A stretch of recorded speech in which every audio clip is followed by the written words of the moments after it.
Life happens. With ADT, you can feel safe with an ADT starter kit professionally installed for only $49. Call today and install an ADT starter kit that includes security panel, keypad, key fob, entry and motion sensors, and for a limited time, get a camera included and installed at no additional cost. That's a $449 value installed for just $49. Requires 36-month buy during contract QSB and easy pay activation. Early term fees may apply. Certain marks excluded. License available at ADT.com, Florida EF001121, UBZ F1639. Joining us now is the former Jets head coach who works with us now here at ESPN on Sunday NFL Countdown, Rex Ryan. Rex, thanks for being with us. Your take on the news that Eli Manning is no longer the starting quarterback of the Giants? I was just shocked. And I think because, in this situation, Eli is a guy that's an iconic figure there. Like he is the New York, Giants. Like that's what you're thinking. And for him to go out like this, if you've moved on from Eli, you've decided to move on from him, just let him finish it out. I mean, your season, where you going anyway? And let him finish it out. But for a guy that has been so much to a franchise, I just think it was mishandled. Rex, if as a head coach, if you are in fact going to make a decision like this, with the gravity of this situation of who the player is there a right and or better way to do it? Well, I believe there is. Number one, this is hardly Eli Manning's fault. When you watch this team try to protect the quarterback, all that kind of stuff, it's not on Eli Manning. Eli, I was watching the other day, and this Ingram kid's a really talented kid. He's about all they got out there right now, as far as targets. And I see the kid drop 3 passes on third down, but that's on Eli? Like, I don't get it. And to me, it's an unfortunate situation. And I'm sure, Giant fans everywhere are upset with this decision. Well, clearly, and we've been hearing it from a lot of folks in New York. And one of the things that I think speaks to Eli and the way he prepared for the game and played the game and dealt with people was the outrage by so many of his former teammates about how this went down and how they were upset and shocked, like you say you were. But let's take a bigger picture here, Rex. He'll be 37 in January. This is his 14th season. At what point do the Giants need to start thinking life after Eli when it comes to the quarterback, especially with a quarterback-rich draft coming up this year?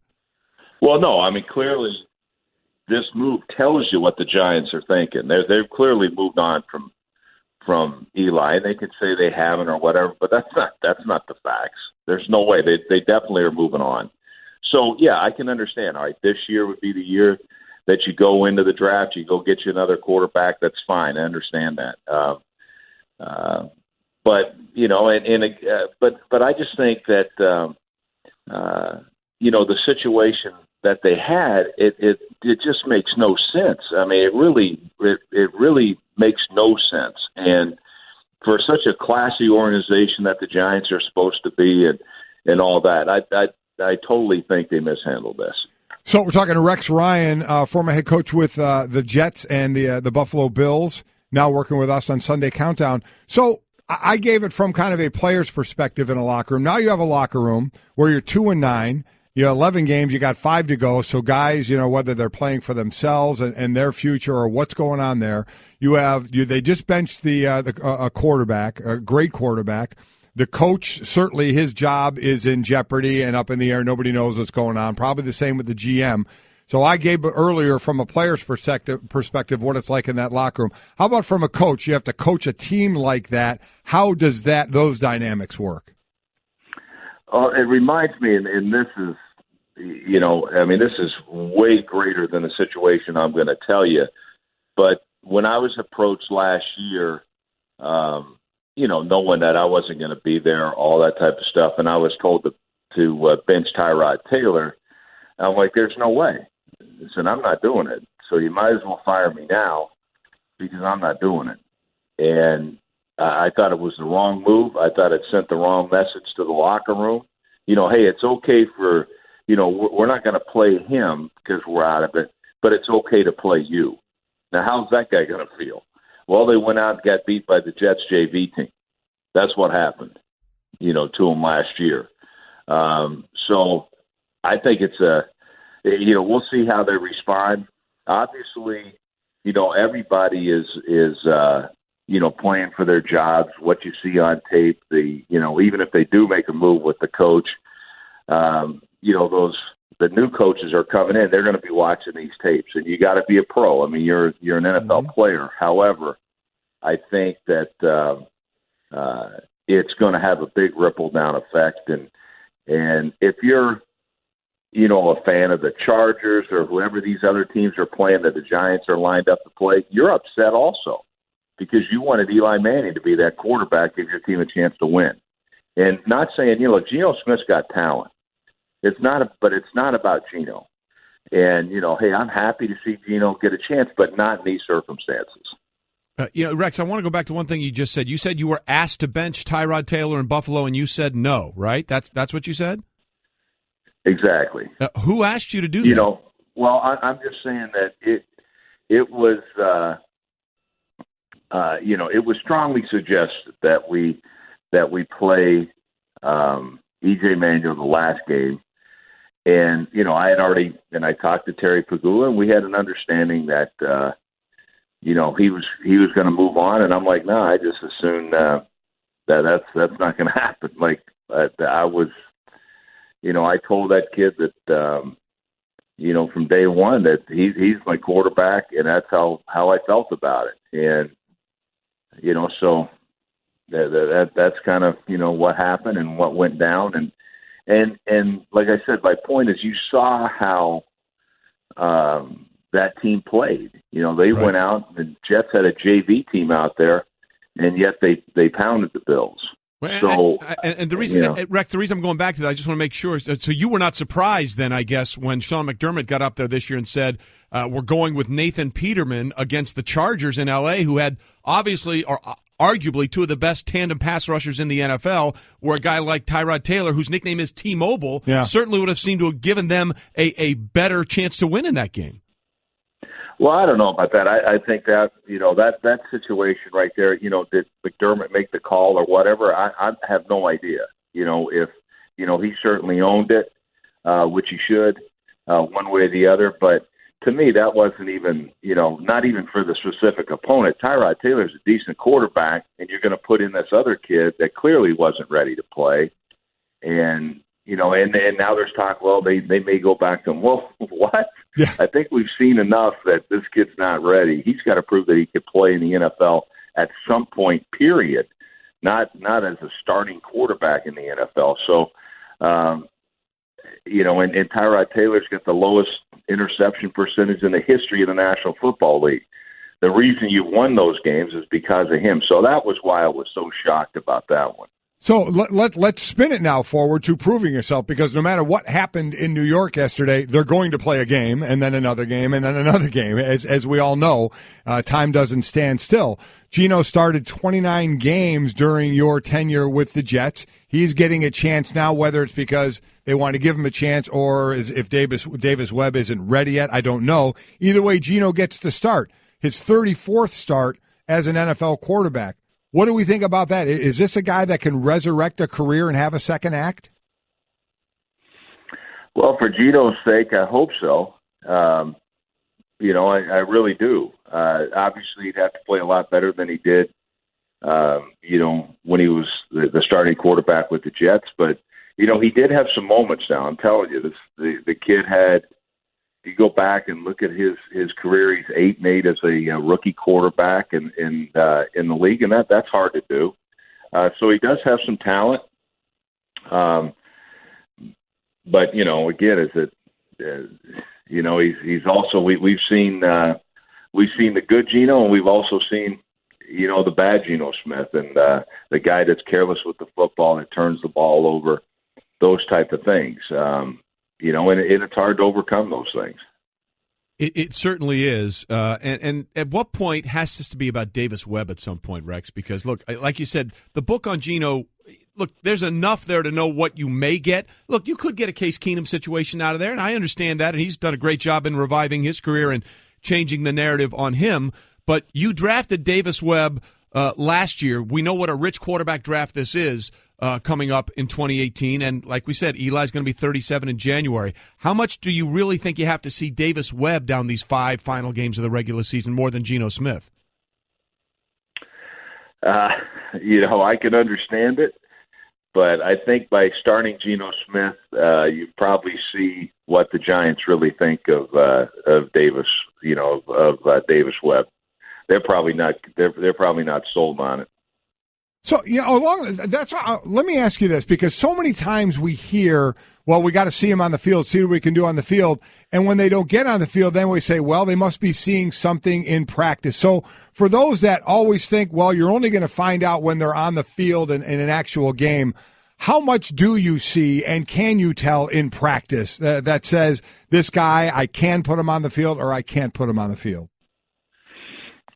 Well, I think, that's a good point. I mean, obviously there's some guys that seem to perform better when the lights come on, but in very few cases that actually exists.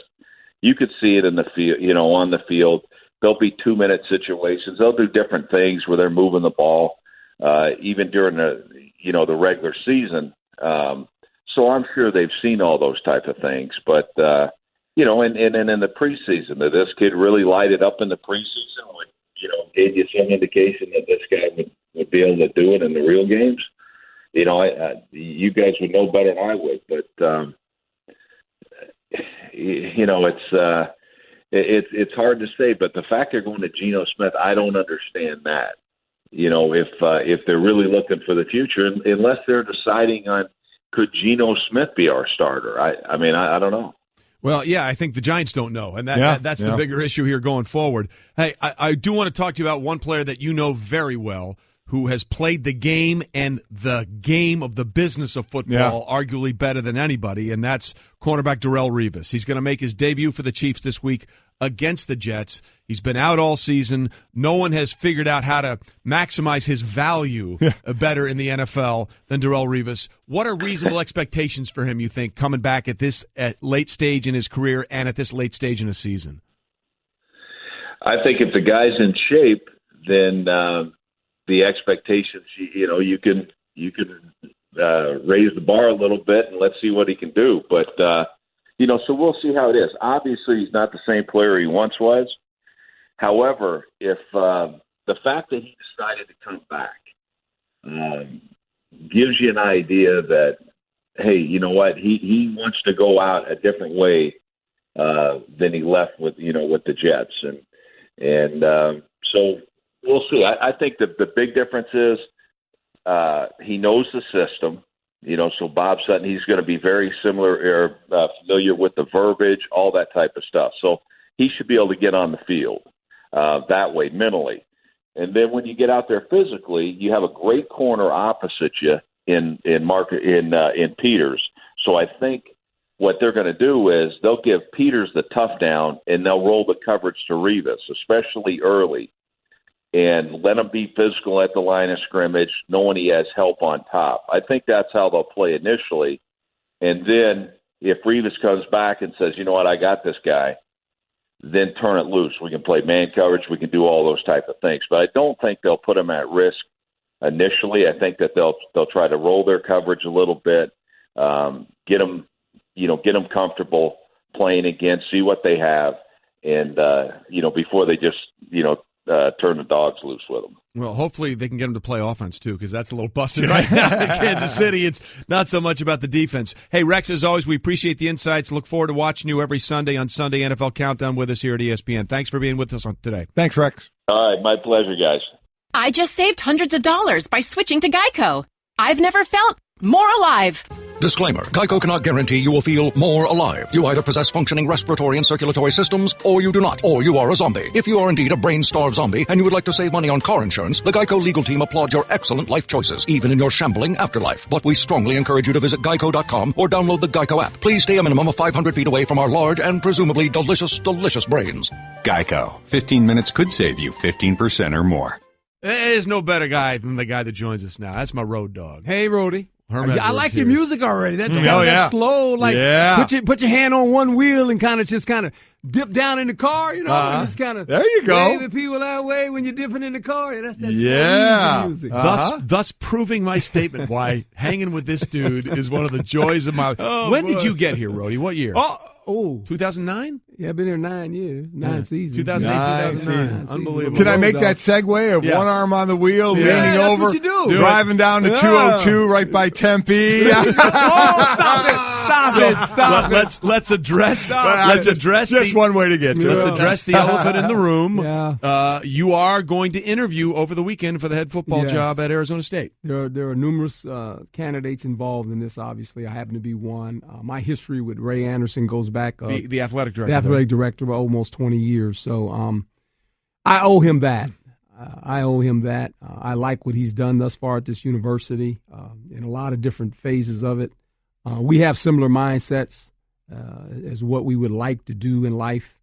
So I owe him that.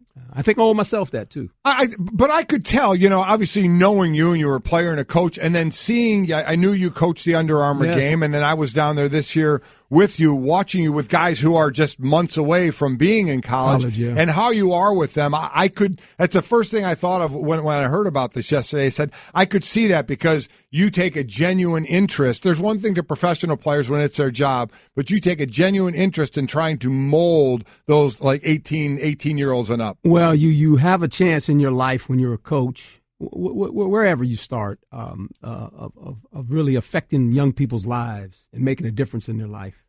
And that's what I enjoy the most about coaching. The winning part is that's the optimum. You want to win. I mean, that's always the goal, how you go about doing that. And I've always felt this way, especially when I've been a pro coach. I was a college coach before I was a pro coach. I was at San Jose State for 3 years. And when I reflect on my career, it's nice when I can talk to the players that actually played under me. Right. When I coached them, and 10 years goes by, 20 years goes by, and they say, Coach, it made me a better man. Yeah. That is special, in the coaching profession, when you can affect their lives that way. And that's part of it. That's part of the business of coaching as well. Well, look, nobody can hang around you and not be affected by you, right? And your genuineness and your forthcomingness, and that's why you're giving us the Straight Talk here, brought to us by Straight Talk Wireless. Best phones, best networks, no contracts. Herm ain't never going to sugarcoat it. He's going to tell you where you are with Herm at all times. Yeah, I can promise you that. So I got to ask you this: Sure. Where are you on the Giants' decision to bench Eli Manning? That was a little bit odd for me. That was strange. It really was, in the sense that, here's a guy, when you think about what he's done for this organization and where you're at right now as an organization, you're losing games. I know you have to evaluate players, but with that being said, when you make this one, this is like a head scratcher for me.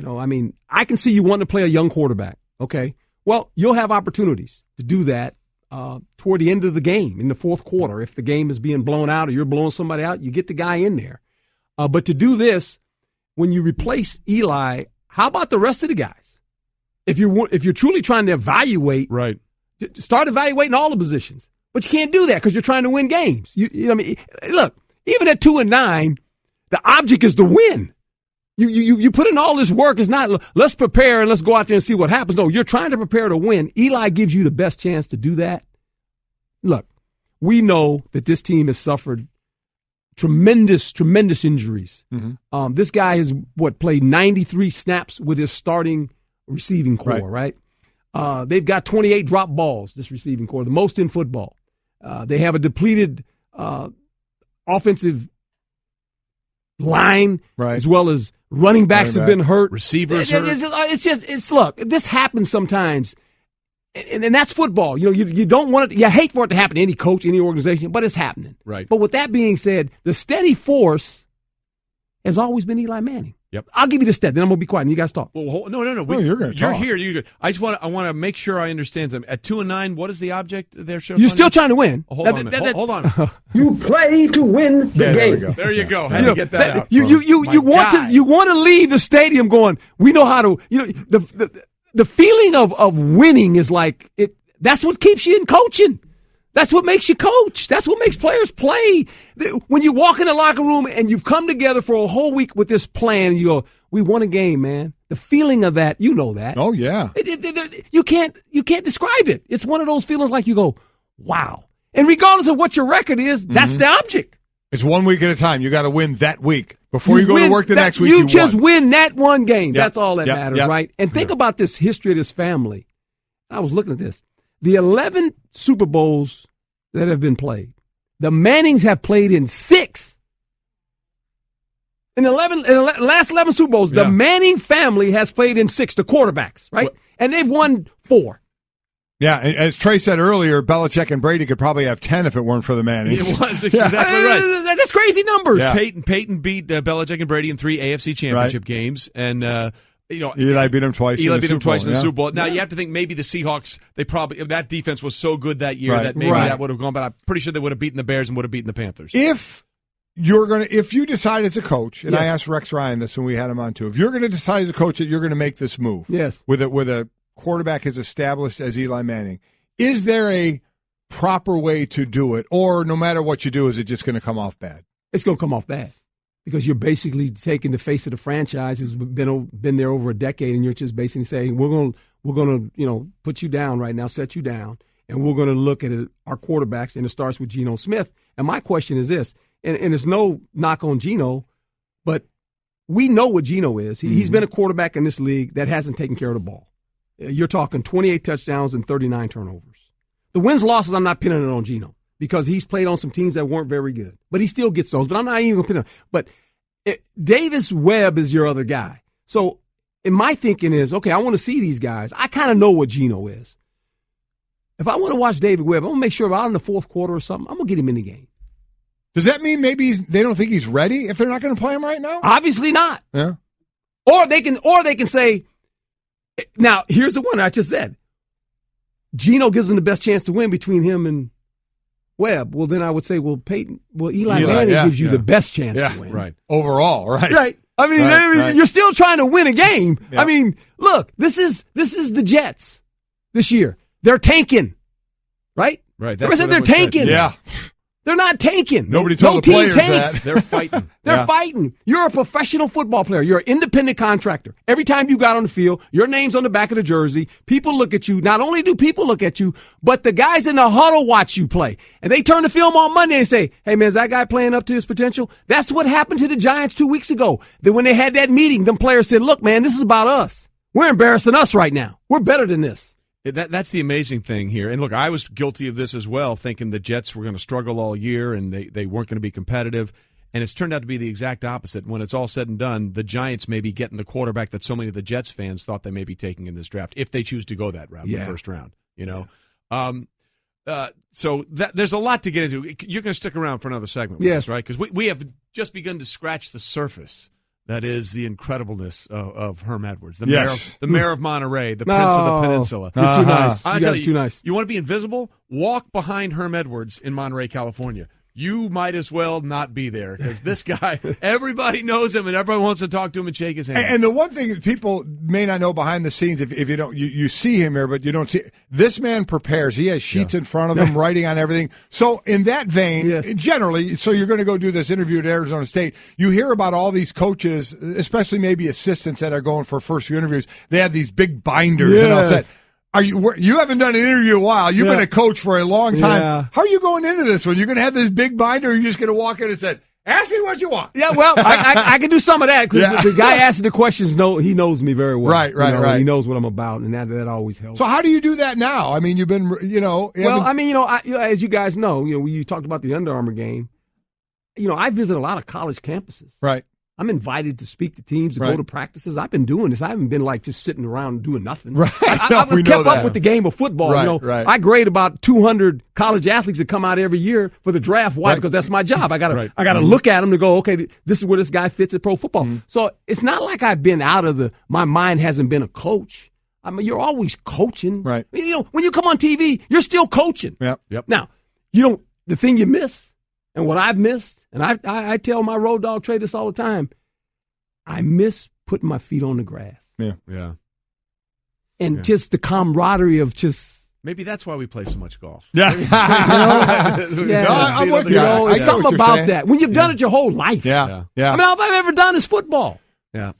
I feel my favorite day every year is walking around on the field of the Super Bowl before the game, just thinking, oh, this is going to be great and how it's going to happen and seeing everything that goes on. It's literally one of my favorite days of the year. Herm has been the MVP of this last half hour. Right. By the way, our guest tomorrow will include Stugotz, Adam Schefter, and Damian Woody.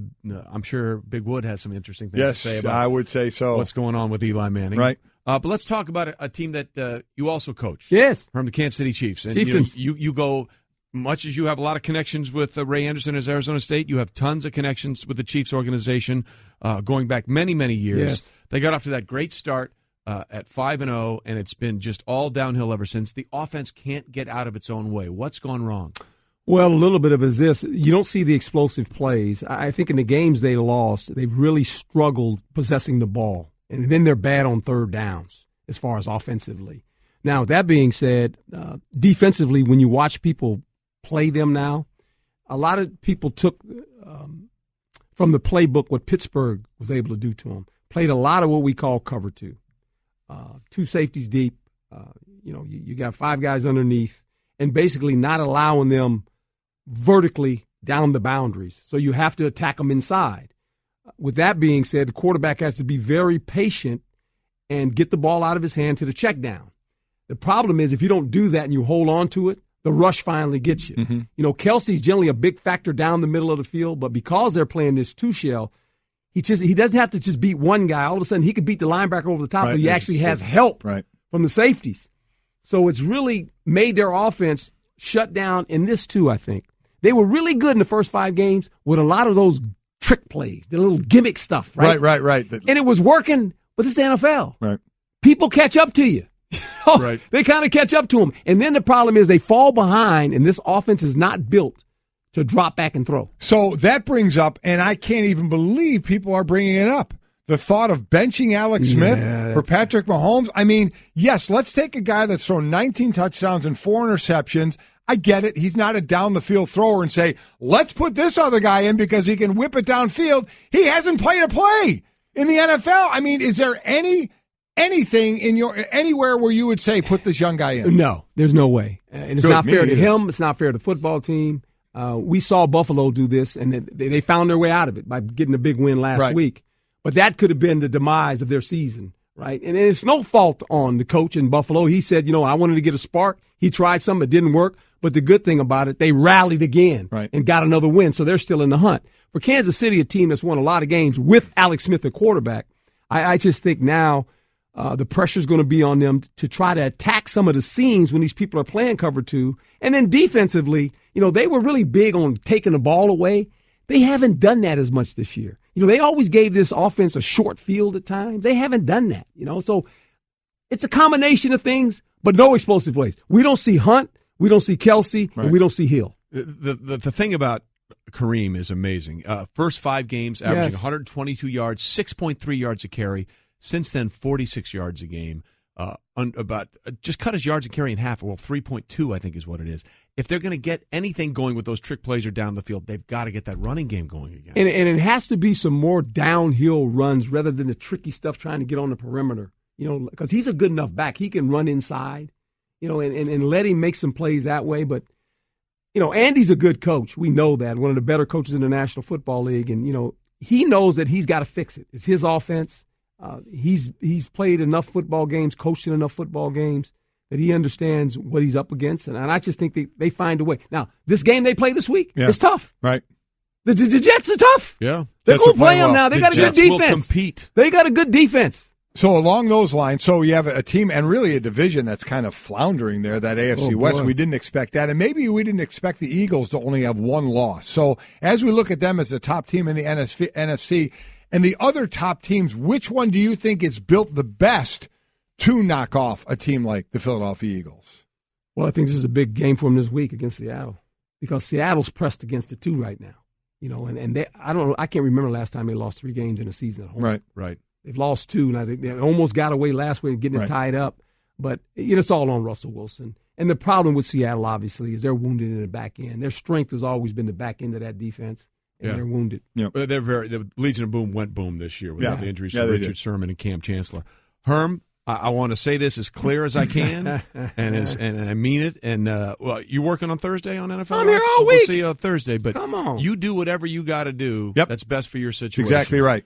You will always be my road dog, and come on, and that will never change. But just make sure that if you do go on to greener pastures, you tell us here on Golic and Wingo. Yeah. I love you guys. He's right though. I'll see you do this what week. you got to do. I appreciate you. Do what you got to do. You figure out what's best for you, Yep. Lee, and the kids, and we'll adjust. Absolutely right.